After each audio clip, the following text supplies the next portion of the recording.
You shared with us some really fundamental information that I think a lot of agents tend to forget, and that is about knowing your client, knowing your property, and being credible at what you do.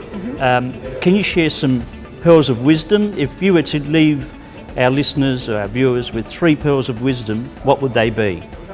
Well, first of all, follow up, right? You think that it's done, it's not done.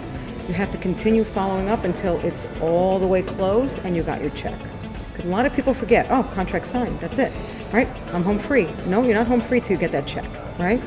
Second of all, really know your stuff cold. When I say cold, I mean cold. You have to know every single property that's sold around you, why it's sold for that price, and why you're proposing it sell for this one sell for this price. And know all the objections to overcome. Everyone knows what's wrong with the property, right? You know the kitchen's too small, you know the ceilings are too low, you know it's too dark, you know it faces the wrong way, you know whatever the problem is, have talking points prepared to overcome that objection when somebody comes in through that door. And say, oh yes, it faces the wrong way, but it has this beautiful terrace. And you know what? It's great value because it faces the wrong way. You'd pay double if it faced the right way. So always have those talking points ready. Great. Now, you also mentioned on the average commission in the US being 5.38. Very precise number, 5.38%. It's more like 2% and under here in Australia. My condolences. Yes. How do we? But yours is more of a historical thing, right? No, ours is because it's also 2 sides. So you're only paying one side. So in fact, you would be 4% to our 5.38. So it's not quite as bad as it sounds.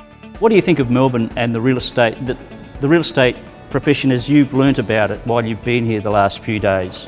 I think as a general rule, everyone I've met is far more professional and a much higher level than the average broker in New York. And the reason for that, I was telling the young lady, was because in New York, many of our brokers are part-time agents. Right. And I would say the majority are part-time agents and they can't make a living.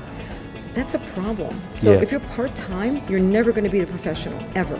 If you're not full-time doing this day in and day out, knowing everything that's going on, you have a big advantage and people are making a living and they eat from this business, which is very important to keeping the profession high.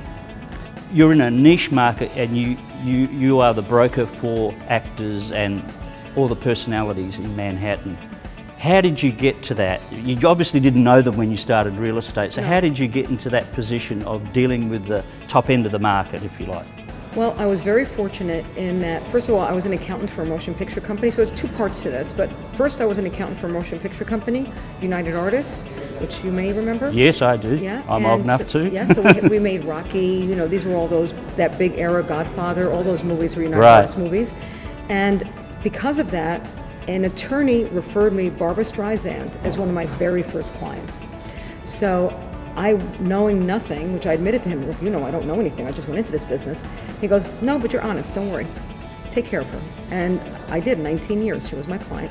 And the media followed me because I had her as a client. Right. And then I started getting very engaged with the media and I befriended, I realized this is a good place to go, and I befriended journalists and I did their work for them. So I would propose a story, here's a story you should write, this is why.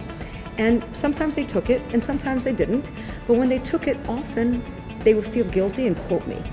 And by quoting me, I got a big brand.